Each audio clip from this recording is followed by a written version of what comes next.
Check one, check two. How's everybody doing today?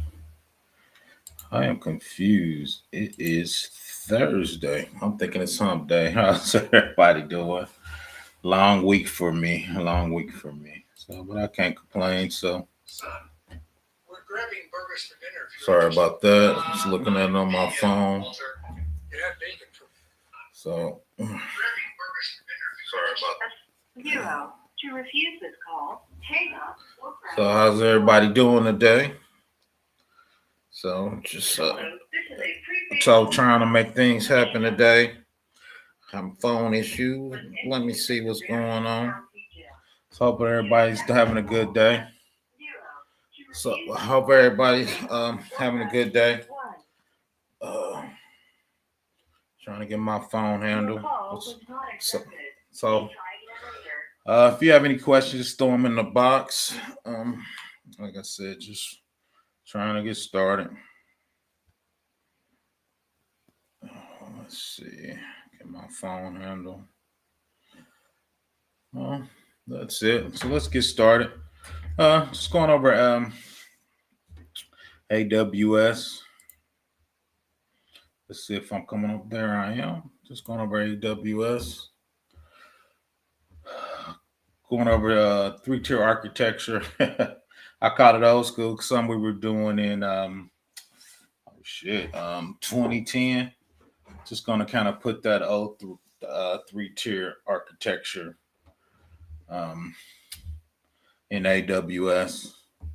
Just getting more and more comfortable with AWS. So let's see. It's a long day for me. So then let's go and get started. So you see the thumbnail. So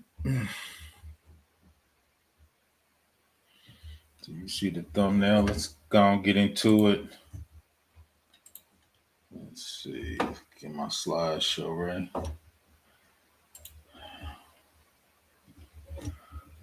So that's it.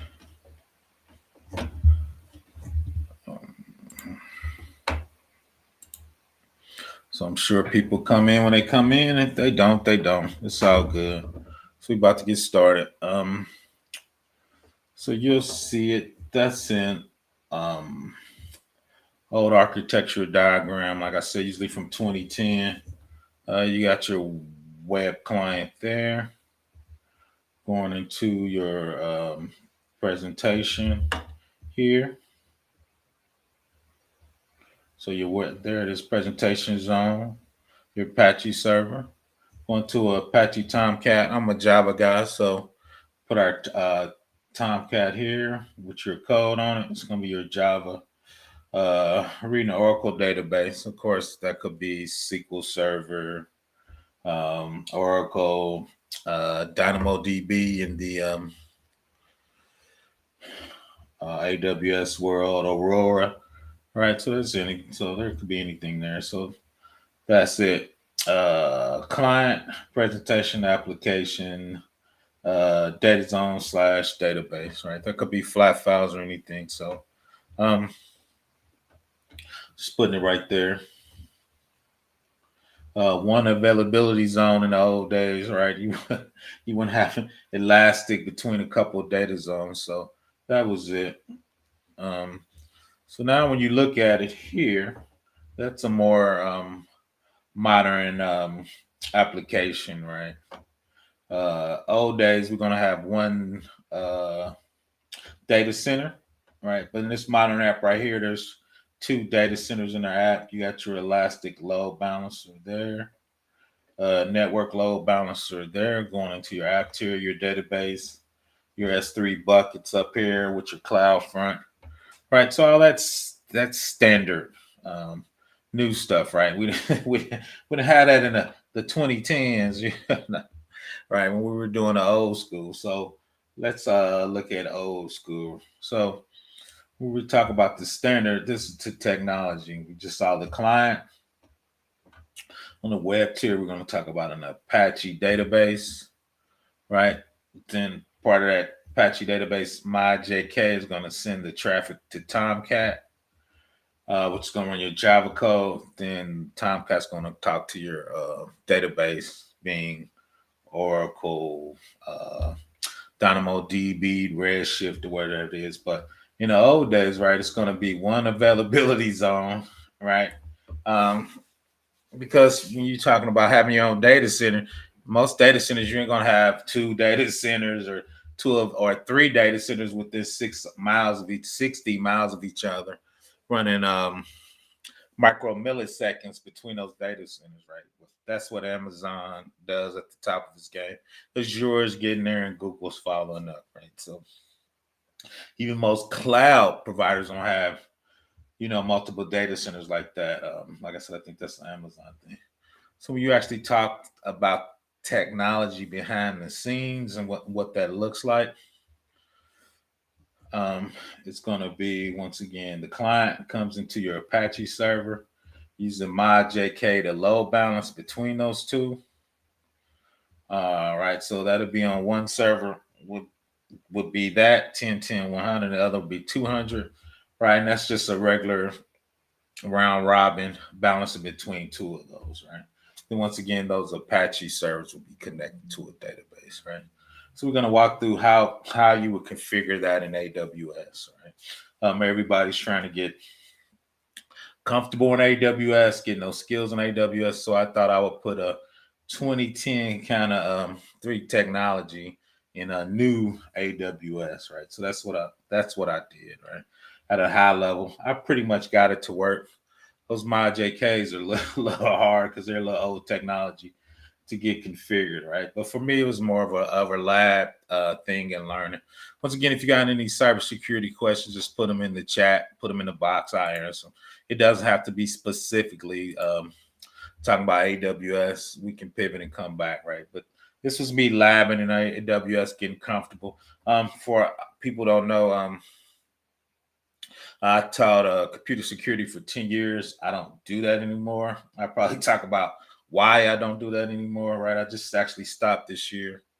The other part of that is I do a lot of security reviews with AWS, so I thought I probably should get certified and really kind of immerse myself in that technology. So that's me starting it out. Right? So the technology tiers are going to really look like this. And this is kind of what I configured in AWS. Once again, the web tier, HTTPD, which is Apache. It comes on any. I spun up an Amazon Linux 2. HTTPD server comes in embedded in that. All right. Then I spun up on my application tier. I downloaded Tomcat tar file and tar and configured Tomcat on there. And I spun up a Postgres database for a little bit. That was a little pricey, so I spun it up and just took it down. But I did connect it to it so I could figure out that and control the security groups in there. So we're going to walk through all that. So really what I did is AWS straight VPC, one availability zone, right? And in that availability zone, I had a web tier, app tier, database tier. We'll look at that. I did route tables for each subnet, which is common. I put up an Apache server that I had load balance with the ModJK. I brought down the Tomcat from the Apache source, and I hooked it to a Postgres database and not an Oracle database, right? Just getting a feel of connecting it to a database. Keep building on my labs. And in the end, what I'm going to do is actually configure what we looked at is a more modern setup. So like I said, I just wanted to set this up and just get the feel of AWS. So one of the first things I did is this setup. I created a Bastion host to work on each one of my tiers. Bastion host is really just a Linux instance in. You SSH, so I SSH into the Bastion host. I downloaded the public and private key. So when I log in from my Windows box, when I Windows SSH or SSH, I get my keys to get me into that Bastion host. So I need to do username and password. What's up, Anders Tech? Glad you could join. Just walking through an AWS little lab I did to get familiar with it. So I'm just going to step through the lab. I just took screenshots and put them on there. When I actually spin up Elastic Beanstalk, I'll probably actually really show the screens in the lab, right? So I just did this as a test lab to see if I can do it. So the first thing about security is, and we debate this on work, is you don't want people coming from all places on the internet to work, especially on your private subnets, right? So I put a Bastion host, which just basically is a Linux host. You come in there with keys, you log on, then you use that Bastion host to work on your Apache server or your Tomcat server, right? But you can't come in directly from the internet. You got to come in with the Bastion host with the keys to come in there. Then you log on to the Apache box or the Tomcat box with your username. Then you sudo or switch users to Tomcat or to Apache, right? The second part, what I need to do, I just thought about it on my next lab. When you sudo or switch users to those, I'm gonna make it call your phone for MFA. I do have MFA set up when I do work in as the root user. Thanks, Anders. If you got any questions, Andrew Tech, just drop them in the box. So I log into the Bastion host, right? And that's the box you're gonna use to work on any of our other stuff as an elevated privilege. The every elevated privilege is going to be Apache or Tomcat, right? So when I come in, and like I said on the next lab, we should actually show it here. Our sudo onto the box, switch users onto that Bastion host. Then I go to the other boxes, right? So if somebody would actually try to get into my private subnet, especially from 22, that they couldn't do it directly from the internet. You got to go on that Bastion host, and when you switch users, and we're looking at in that security group, it has the Bastion host security group is the only group with port 22 that can actually get on that box and work on it, right? So that's part of once again security. Going from the Bastion host, you just don't come from straight from the internet and get on a Linux box and be able to work on it, right? You got to go from the Bastion host. Bastion host, we have it hardened down and locked down. Once again, you need keys to get on this box. And second part, I'm gonna have keys and have MFA when I set it up really in production. So I thought that was from a security perspective, I guess super lockdown. Once again, for y'all don't know, I'm actually a security analyst in real life. I do security reviews, and I do more GRC compliance. I do federal work, so to be able to do federal work, you got to lock down boxes and have all these policies, procedures, hardened boxes, and all that. So my job is to work with all the teams and make sure they meet federal compliance. So at a high level, that's it. So this, once again, this is more of a modern box when you come in. Once again, that's the web tier there. And you see the app tier and come down to your database. Since we were old school, we were only on one availability zone, which is one data center there. We don't have elastic load balancer. We're doing 2000 technology, so that's out. Auto scaling's out, right? But we still have the 3 tiers, and we do have that connected to a database. And we'll walk through some of those screenshots. So the next lab will be adding auto scaling, elastic load balancer, and actually have elastic Beanstalk control all the back end architecture, right? So I'm manually building it out, so I'm manually controlling it all, right? Once again, I was doing this for the Department of Defense. This was I set up in 2010. Yep, 2010. Yep, 2010. So the first part is created a VPC, standard PBO VPC. That's me right there. So I just created a VPC for my architecture, right? Virtual private cloud. It's basically just networking in there. Shows you my main route table, my host, right? So I'm gonna of course tear it down after the How do you supply zero trust techniques? Oh, Caleb, you done jumped about 4 lessons, but we can talk about that at a high level. The big thing with there's 3 things for me when you talk about zero trust is validating your clients. So when you log in, and I'm actually going to do this in probably a couple weeks, Caleb. I'm going to use Duo, which is free, but they have a module. I think you pay $3 a user. It actually validate that your hardware is part of the company that can only log into this VPC. So part of that is validating when you connect your VPC to Duo to that VPC. Caleb is going to say, okay, this laptop, we call it agency owns or organization owns, so it can log on this VPC.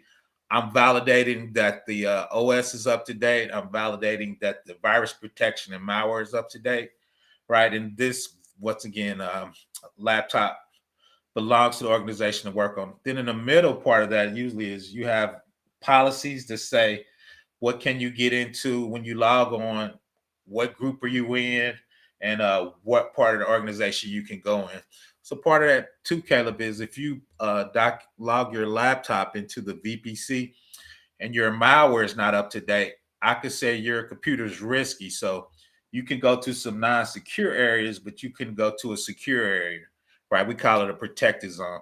To get in a protected zone, the risk of your laptop needs to be 0, meaning all your software is up to date and stuff. Then the other part of zero trust is huge is lateral movement. Most firewall rules, Cisco's 800-pound gorilla. It usually protects against north and south traffic, right? Usually doesn't help with east and west. Meaning, if I hack your web server, I can go from your web server to your Active Directory. I can go from your web server and hack all your other web servers on there. So part of that is putting your Windows firewalls on. A lot of people are using NXX from VMware. So you can use IP tables, but once people get on one app server, you need to block them from going to their Active Directory or some other attack vector. We were just looking at the Bastion Host. So the Bastion Host controls what Linux boxes and Windows boxes you can get to. Then on the back end, from a database perspective, is once again, once you get on that box, I validated who you are, MFA, token, controlling your PC, and your privileged access users. But Caleb, if you look in the back of my videos, I did 3 zero trust videos. Me and Person Center Cyber, she did a Q&A. I asked about 50 questions from her on that zero trust, Caleb. So go out there, check those out, and come back and see me. Let me know if that answered your question at a high level. But I got, once again, go on my videos and do, you can search for zero trust and they should come up, Caleb. Once again, we created the VPC. That's the start of everything, right? That's the outer boundary. Peace, Professor. What's up, Helman? So yeah, so the VPC is the start of the networking, right? Like Caleb says, oh, that's cool. I'm just getting started, but you catch the replay. But the big deal is in anything is the basis of cybersecurity for me is networking, right? You got to control your packets, where people can go. Like you said, zero trust is what part of subnets are you blocking? And with your privilege or your non-privileged access, what can you get into and what can you work, right? A lot of that's controlled by the traffic coming with how you configure your networking, your firewall rules, right? So that's what we're about to really get into, part of that, right? So once again, this is old school Caleb. That's cool. Check out those videos and come back, Caleb. If you and on the third installment probably of this setup of VPC, I am going to do a zero trust AWS setup of a lockdown AWS VPC architecture of what Amazon considers a zero trust network. Shout out to you. Most people ain't hip to the zero trust. We were just talking about that at work today, so that's cool. But yeah, so yeah, check those videos up, Caleb's. Then I think that'll kind of get you up to speed to where I'm at. And 2 is look at them because I'm not a huge Microsoft guy, but they did a great I walked through their documentation.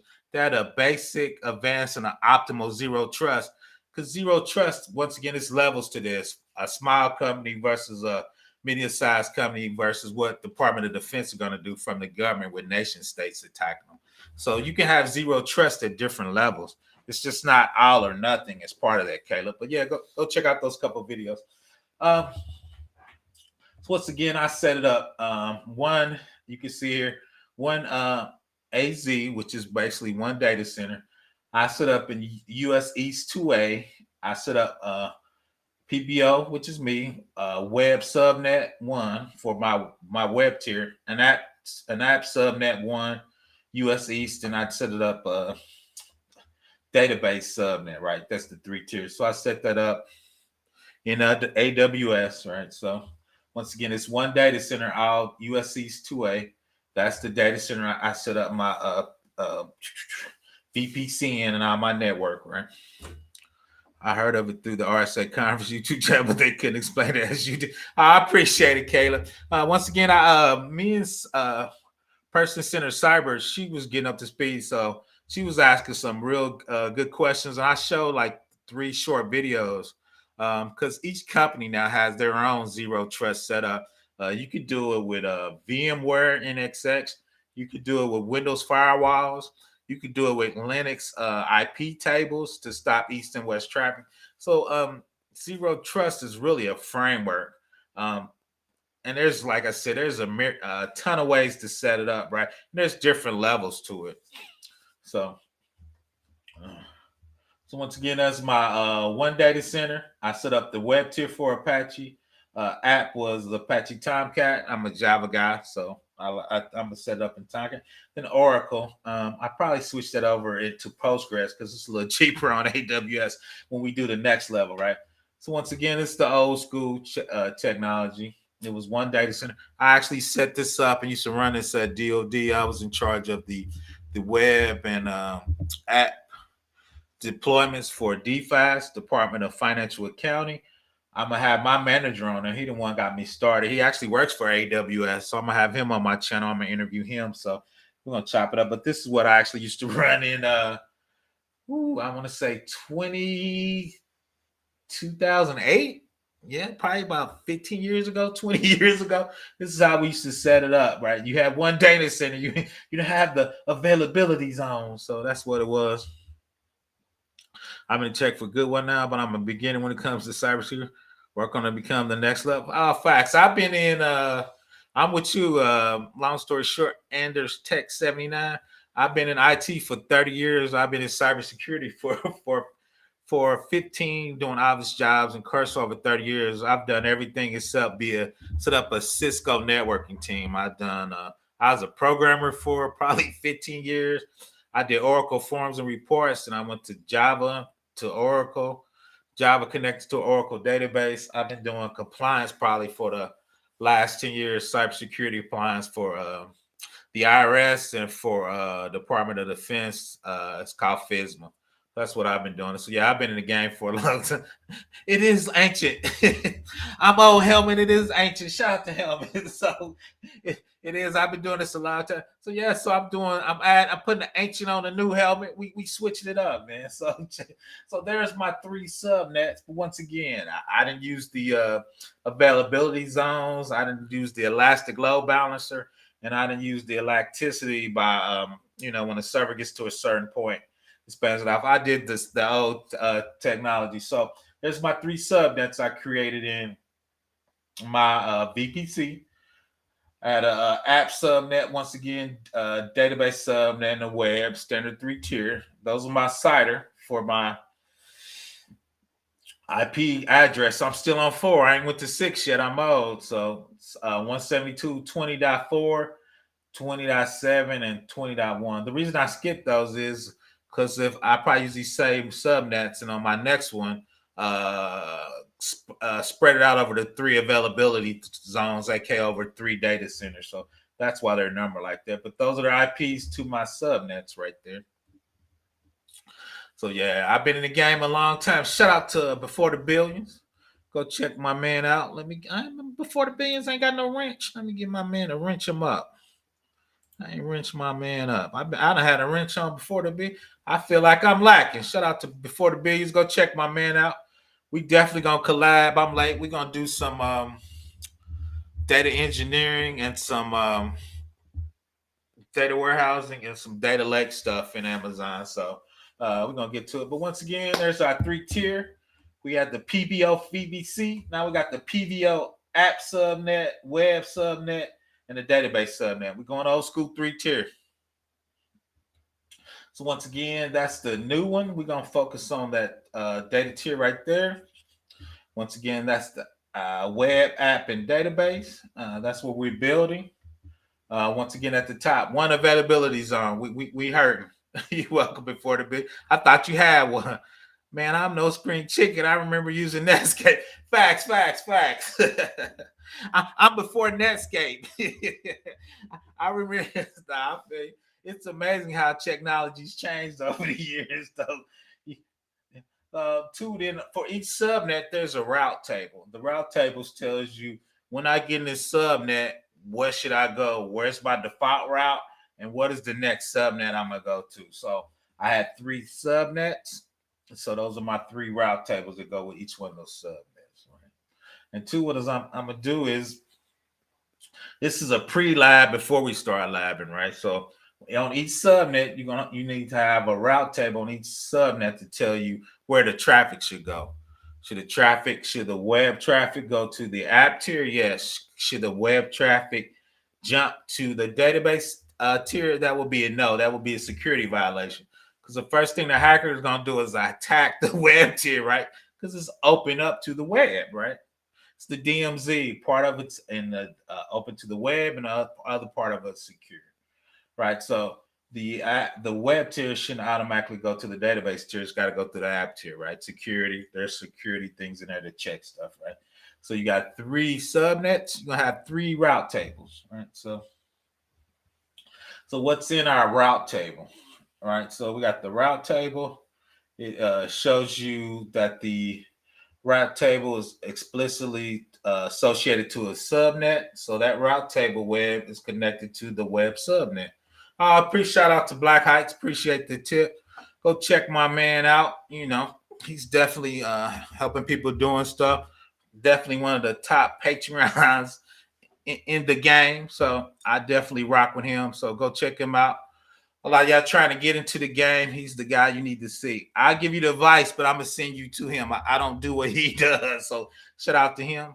I'm tricking out some cybersecurity. All good. So shout out to Black Heights. So now we got the route table associated to the web route table associated to the web subnet, right? You got to associate them. So when you get on that web sub tier, it says, okay, once again, where does the route goes to? Where does the traffic go to, right? And shout out to Network Bruh and all the networking guys, right? Because in a big organization like I work out, our networking guys set this up for us too. They do it on-prem and in the cloud, both in AWS and Azure, right? So when you get sophisticated, right? Because most organizations are going to have your subnet, your VPC, and your VPC actually is going to be connected through a VPN tunnel to your on-prem network, right? A lot of your on-prem network extends up to AWS, so it looks like one network, right? So that's where part of the networking. And one of the first things is, as cybersecurity is, you got to understand how's your traffic moving, where is it moving, and is it encrypted, right? So you got to walk through those. So I'm hoping to do a collab with Network Bruh. He's got hardware in his house. So I want to connect his hardware to my cloud and make it look like one VPN tunnel, right? So, but we'll get there, right? We're walking through it. So if you see, this is what it looks like, right? Each subnet, right? There's the 3 subnets, and if you look right, there's 3 route tables connected to those subnets. And there's, like I was talking about, your corporate network through a VPN tunnel will be connected to your AWS VPC, right? So that's what it would look like from an architectural design, right? So that's how I did mine. I got 3 subnets. I got 3 route tables. I am going to create a VPN corporate network to my house probably.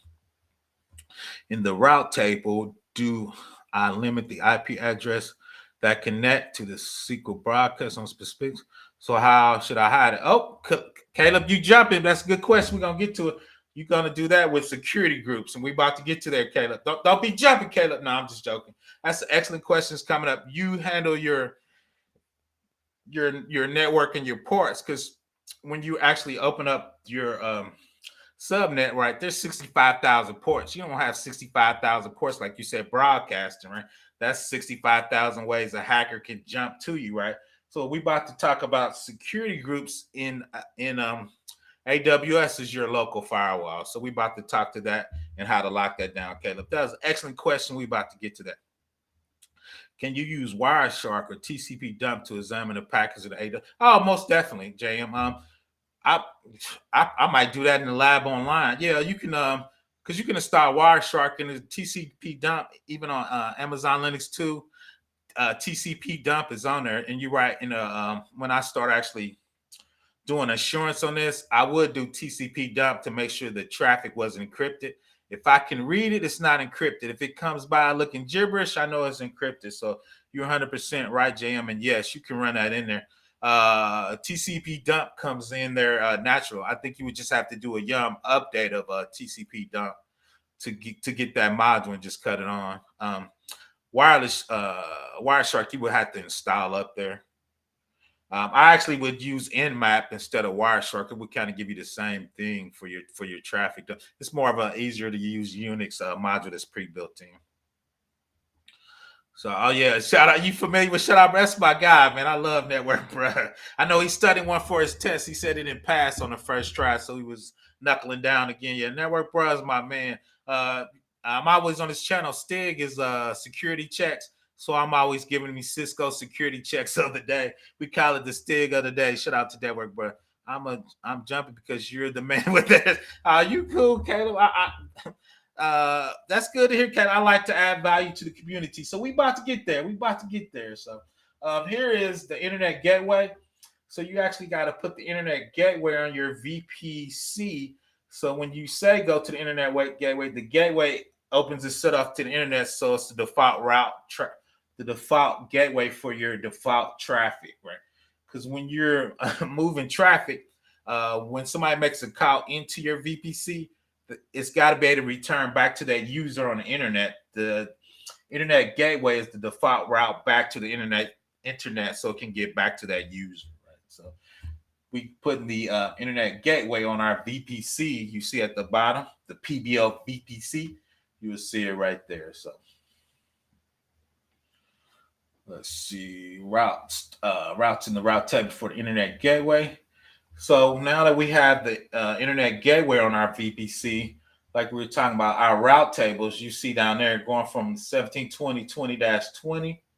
That's actually the VPC gateway for the default. And you see that IG gateway. That's the gateway we just configured on the VPC so it know the default traffic. So that's in our route table, right? Showing from the public subnet. How do we get back out on the internet so our person that made that call receiving the traffic gets the traffic, right? So this is high level. I know we're gonna have some questions. We just going it through, but keep shooting questions. So we about to get to Caleb's question. So the internet gateway on your PC, like we said, we put the internet gateway on a PC. So when a person comes from the internet, they're gonna go to our public subnet with our Apache server on it with our web page.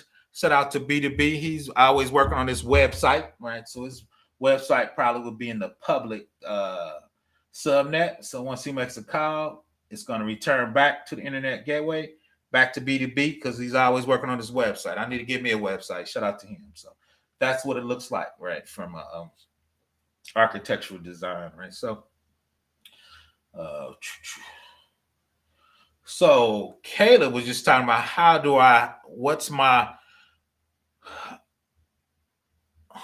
I control specific ports.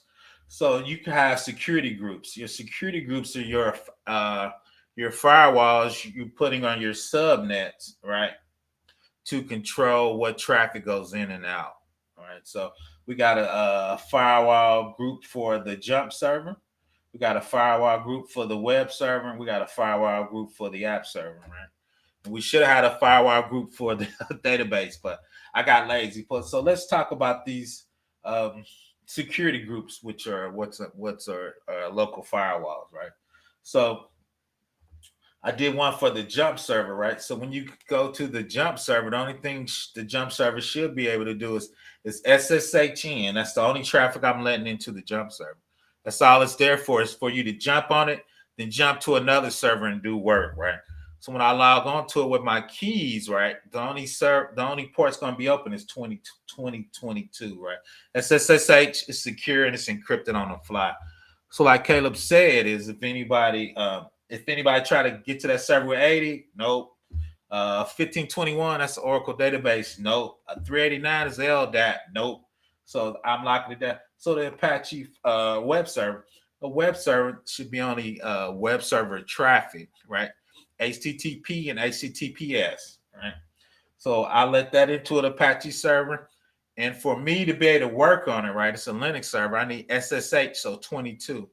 So the three ports I got open on my web server and my app server is 2022 for me to work on it, and 8080 for the web server. The app server is coming from Apache. We talked about it. We look at it. The MyJK, I think I got 8801 and 8801 can only take traffic from the Apache to the Tomcat. So that's the only port I have open is 801 and 2022 SSH for me to work on. The cool thing is from the web server and app server, the only ports open is 2022. I'm sorry, 22 for SSH. But the cool thing is it's only going to take port 2022 from the jump server, right? I'm SSHing, but I'm only coming from the jump server. So if somebody's trying to SSH from the internet, it's going to block it because it's saying, oh, you're only coming, I'm only taking traffic from the jump server. So let's look at that in a little more detail. So if we look here, this actually is the security group my man Caleb wanted to know. Once again, this is the app server. So the app server is coming from Tomcat, which answers to 8080. 809 is coming from the MyJK module, and 22 for me to work on. So if Caleb looks at this, this is the only 3 ports I'm letting in coming from my app server security group, right? So we're talking about, let me get that. In the route table, how do I limit IP addresses that can access the database broadcast ports? So this is how we do it, Caleb, on AWS. We're going to do it with security groups. You can do it with NACLs or security groups. So we start off with security groups. So meaning, and we'll show it there. See, so my app server is going to go in that security group, and that security groups has the firewall around my app server, and it's the only traffic I'm letting in there, right? So, Caleb, let me know if that making sense. It's a little late, and I'm drinking a lot of pop, and I'm my words are coming together. So let me know.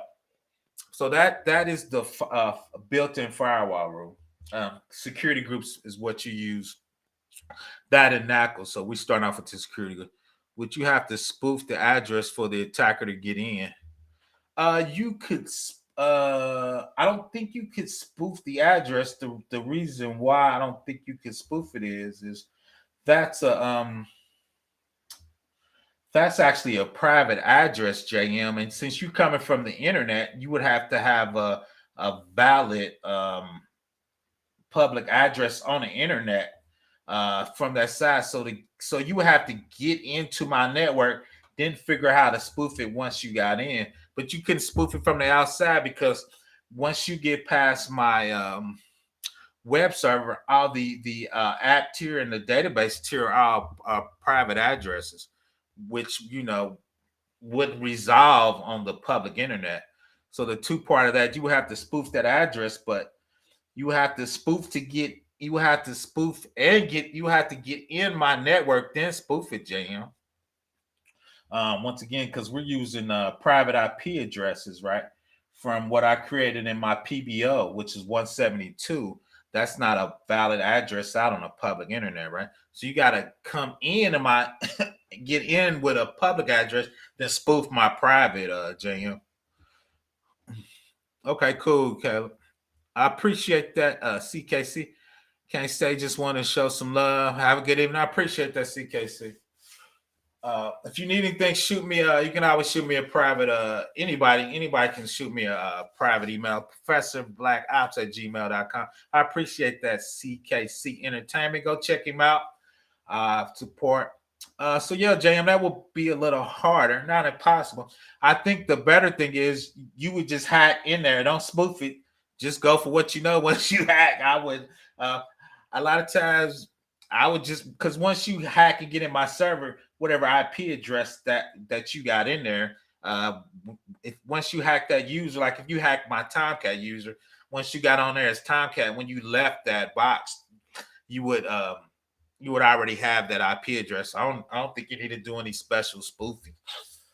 Your goal is you just got to hack the first box to get in there too. So, but once again, shout out to Caleb. He said that makes sense. So we'll look at it real quick. So my security group that my app server in, right? That's my firewall. Those are custom TCP down there, which is 809, and we'll look at that again. 8080 is Tomcat, right? And 2022 is SSH for me to work on that box, right? And the thing I would do that I haven't done in there, when I switch users to work on Apache, I should make it MFA into that box. So, but the thing which was a nice, great question, Caleb, is security groups is how you lock down your ports and for your app, right? So once again, we're talking about Apache. That's the 809 I had coming in on the firewall. You see right there. So the web tier coming into my app tier, right? So my app tier, remember I had 8080 open, 809, so they could get in my box in 2022. Any other box they try to hit me or scan, right, wouldn't be able to get in. So you would have to try to get in on one of those particular ports, right? The other thing I did is on that Apache tier, remember we had the Bastion host. So when you SSH on 22 into any of my Apache boxes, you have to be coming from that Bastion host security group. So from JM's perspective, to hack me, you would have to get in that security group and get that security group, because inside that security group, I think they're passing a token or some kind of IP address. So when it knows when it comes to that security group, it's coming from that particular box, right? Because in security group, you have a source and destination. So when you come down to my Apache, it says the source is 2022 and coming from that Apache security group. Go for what you know. Go for what you know, Kayla. Go for what you know. But yeah, so you have to get in there, go for what you know. But yeah, so when you get in there, so that's two levels of security. One is I got the firewall rules on. I got 22, and you got to come from the security group that Bastion host is in. And on top of that, remember, to get into the Bastion host, you have to use keys and what username and password, right? I had to generate keys out of SSH and a private key, right? So to get into the Bastion host, right, you need keys, and for the Bastion host to get in and do work on Apache Tomcat, right, you got to come from 22, and you got to come from security group that was in, right? So that's like 3 layers, right, of security. So so from an architectural standpoint, see the security group. So the one security group, I have the Bastion host in. The other security group, I have the Apache web server in. Then we saw 2 Tomcats. They are in one security group, right? So once again, so when I go from my security group instance 4 to work on my instance 1 and 2, right, it's got to be on 22 SSH, and you have to be in that security group, right? So once again, that's AWS security on top of security, right? And so that's what we want to get comfortable with is configuring architecture, configuring the instances, and on top of that, how do we make sure it's locked down and secure, right? So when I review vendors that come into my organization, or I help small companies try to get federal contracts, we need we got the Bastion host, we got the security group contacting the other instance that's in the security group, right? The comes from security, and we're using keys And if you go to a privileged user like Tomcat to work on it, right, it should actually call your phone for MFA, right? So that's the next part I need to set up. I have I forgot which one I have in there. I just said it. So there's a couple ways to do it. So we're gonna walk through each one of those security pieces. Once again, shout out to Caleb and JM. They're asking great questions.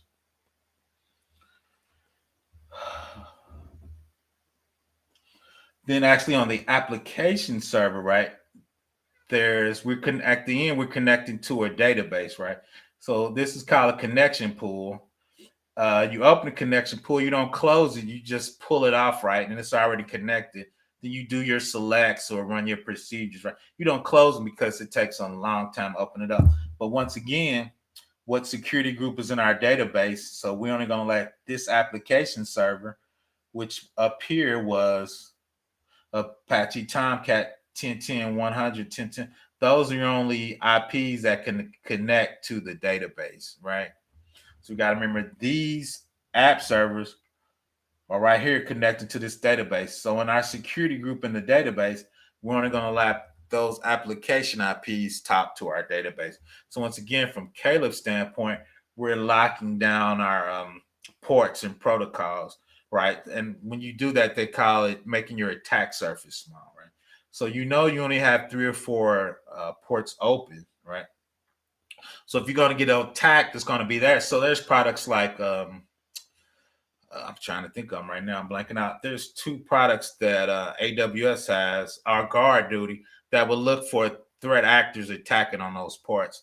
So I'm gonna set up guard duty to look at those ports, and it can tell by how they're moving. Sometimes the names they're using and the ports they're using to attack, it could figure out that person's a nation state or a threat actor, right?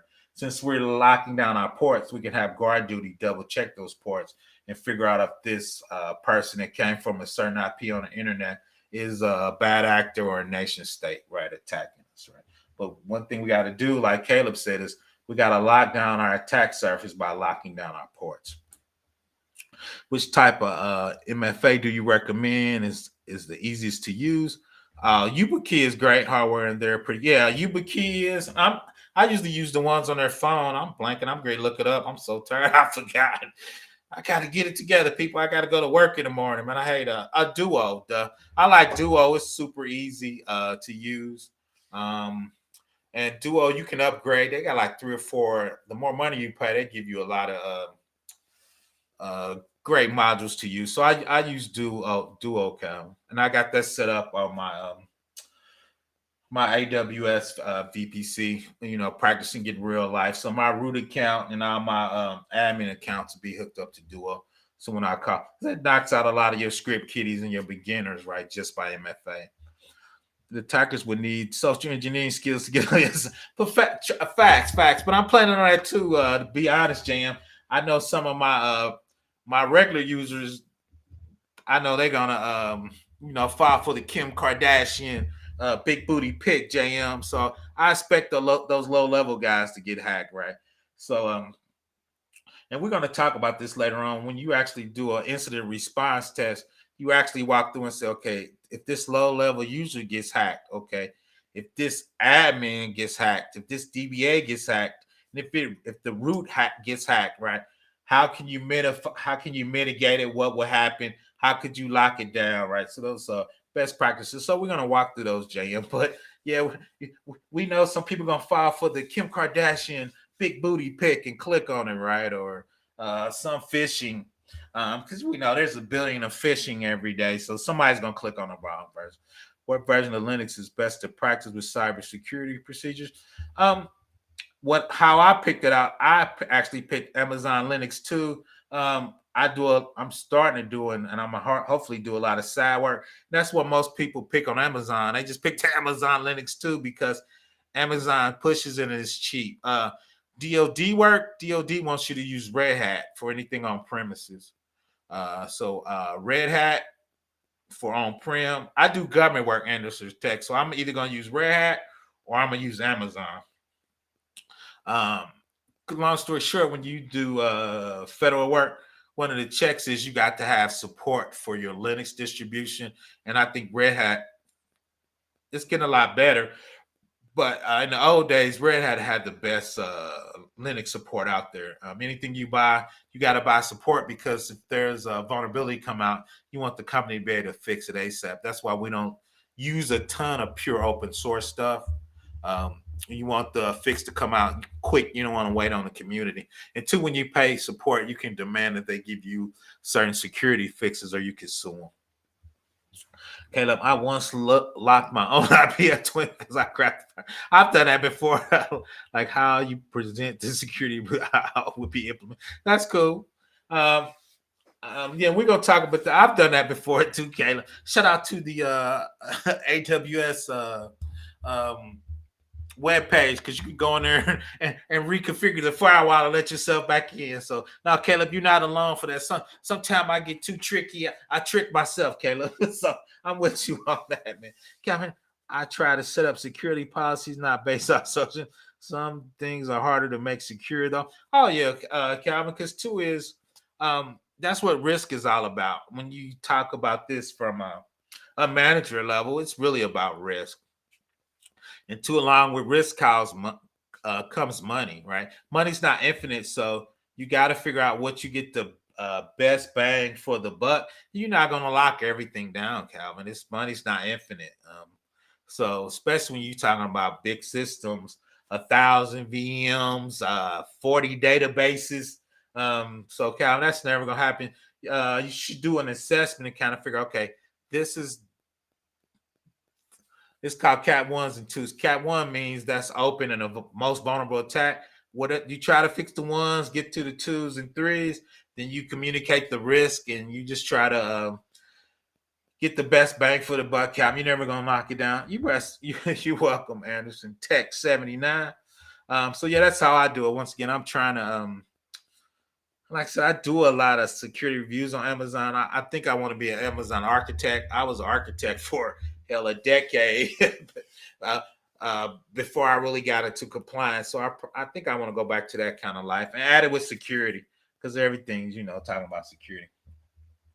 So once again, we talk about the application service, what Caleb talking about, what ports do we need to open up to the database? So the application server. And remember is we want to have as few ports open, because that's really what attackers attack you on, is your open ports, right? SSH needs to be open for them to get on the box, or if they're going to do SQL injection, they need to do that on 80 and or 8080 or whatever ports are open to the web server, right? Then the web server to the app server, then the app server to the database, right? If we don't, there's 65,000 ports that they can attack you on, right? So we want to, like Caleb said, we want to close down our ports, cut down our attack service, right? So we can just secure a few open ports. That makes it a lot easier to secure, right? The fewer ports you have open. Then two is a lot of people were having their database open to the internet. I think Capital One actually got hacked like that.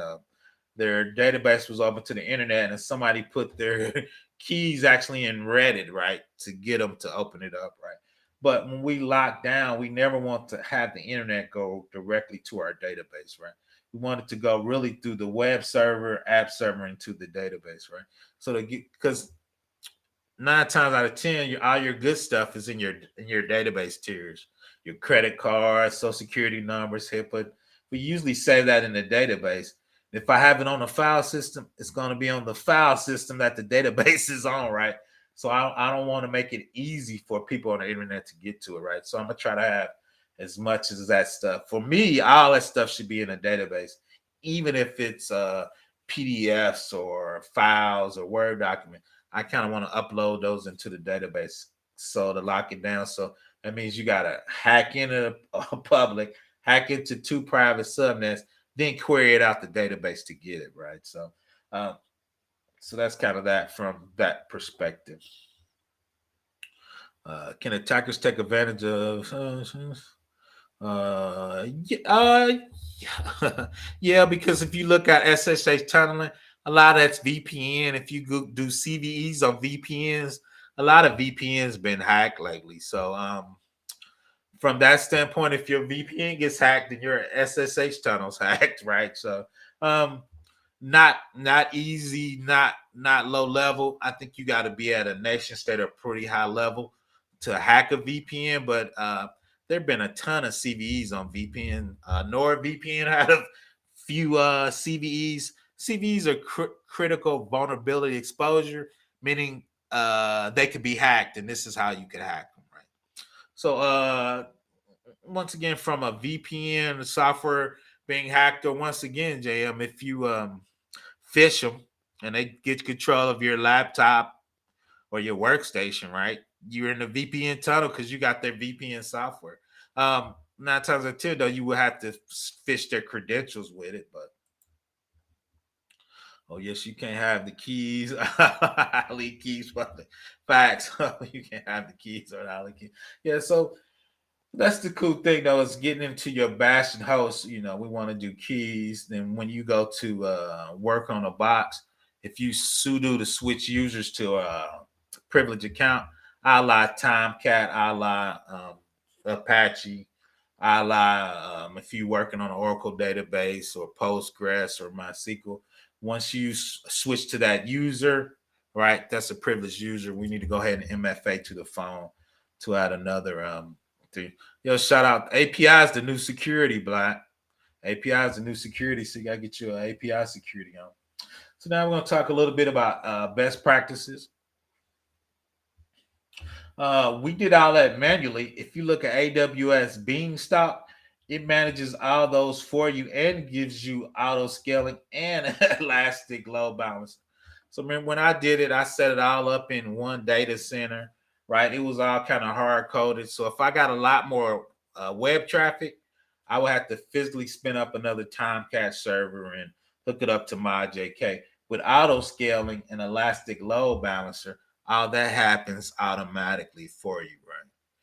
During Christmas, if you need 20 servers, it'll spin up to 20. If it needs to go back down to 5, it'll do that for you too, right? All that's with auto scaling. Then elastic load balancer will hook your web server to all those Apache Tomcats you need, right? It does sticky sessions, meaning it needs to go back to the same Apache server because your session information is there. If you're a programmer, right? From architecture, we kind of need to understand that. A lot of Tomcats in Java, when you save your username and you go back to the page, it knows where you at. All that information's in memory in that box. So that elastic load balancer's got to send you back to the same Tomcat where all your information saves, so it knows where you at, right? Without logging you back in, right? So that's called sticky session. But long story short, the next thing I'm going to do is tear all this down, and I'm going to set up Elastic Beanstalk and let it magically manage all of that, right? So that's the next level. That's why you get an AWS, because it gives you a lot of that stuff pre-built in, right? So what does it do? Your code is at the top. So I have some Java code at the top. Then in the red, Elastic Beanstalk configures each Amazon EC2 instance in your environment with the components necessary to run the application for the selected platform. No more worrying about logging into instances, installing and configure your application stack. You provided the blue, which is the code at the top. In red is provided by and managed by Elastic Beanstalk, right? So we're going to have the HTTP server, the application server, the language interpreter, the operating system, and the host all will be managed by Elastic Beanstalk, and it's going to handle that for you magically. And that's the next lab we're going to kind of do and figure out how does that work, right, with Elastic Beanstalk. Once again, managing your infrastructure and your platform. The only thing we would have to do that's not on there is hook it to a database, right? So that the application server can query it out. And I think we're going to query it out of a Postgres database. So that's what we're going to set up next lab. And part of Beanstalk is right there. It got the elastic load balancer. You see it, the EC2. Once again, I'm going to do Java, and it's going to do Tomcat that I spun up manually. It's going to manage it out for me. You see AZ1 and AZ2. Those are two different data centers in the same region. right? It's going to have auto scaling in both of those data centers.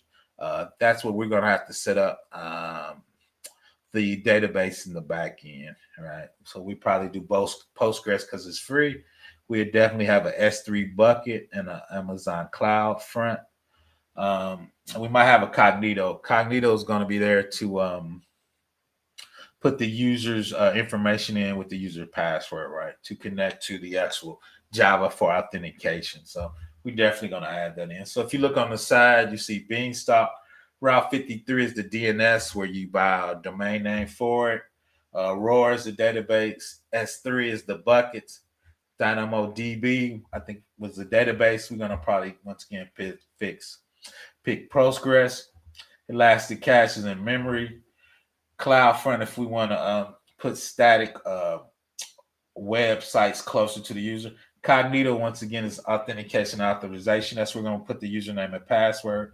AWS Cloud Search, if we want to put a private DNS in there so we can get to our stuff easier. So that's what we're going to do next in the lab, get all that configured up.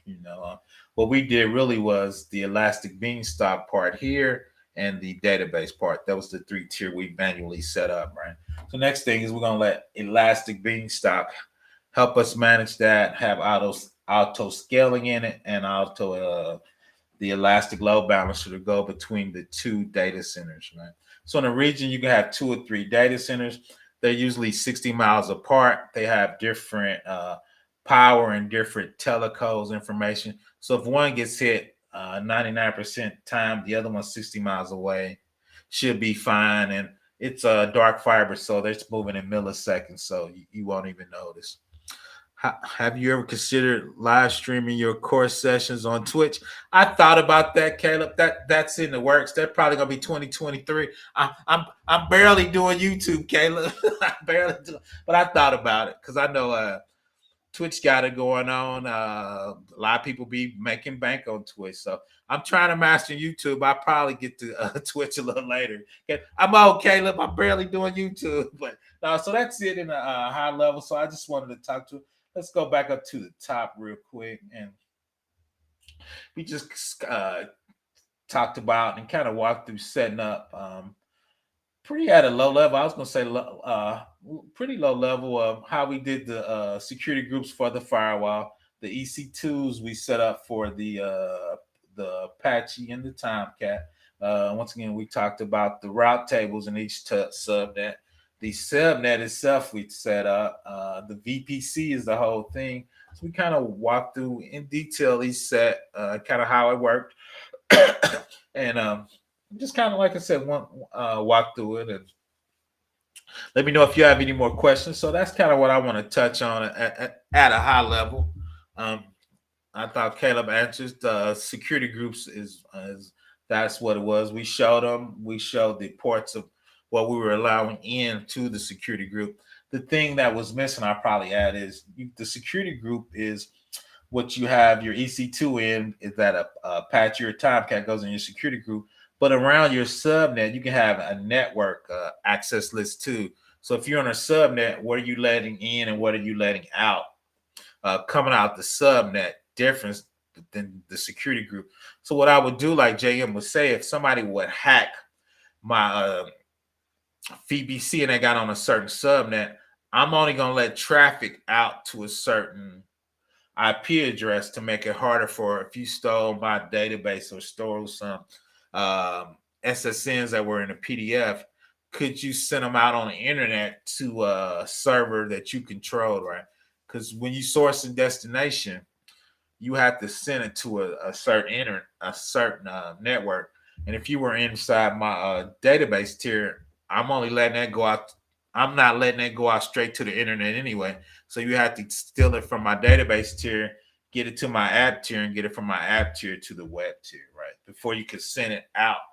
Because the web tier, right, lets you send it out anywhere, right, on the internet, because that's open to it. But coming straight from my database tier, you couldn't go out on the internet and send it to a certain server, right? So if you look at a lot of the phishing, they go to a command control server to a certain IP address, right? So if you're on my database or my app tier, you can't get to that command and control tier, right? Because I'm only letting them go out to a certain place on the internet. So, how do you set up your SSH keys? If you go to Amazon and when you set up an EC2, it has the keys on there. It tells you to download your keys for your EC2 instance. Then if you go to SSH Putty, it's called Putty Gen. You take that key, upload it into SSH Putty Gen. I might do a video on that. Just do Putty Gen and keys, Caleb. It's out there. You download Putty Gen, you upload it to your Putty Gen, then it you just generate it. You can generate out your private key out of Putty Gen because you're going from PIM keys to a SSH key.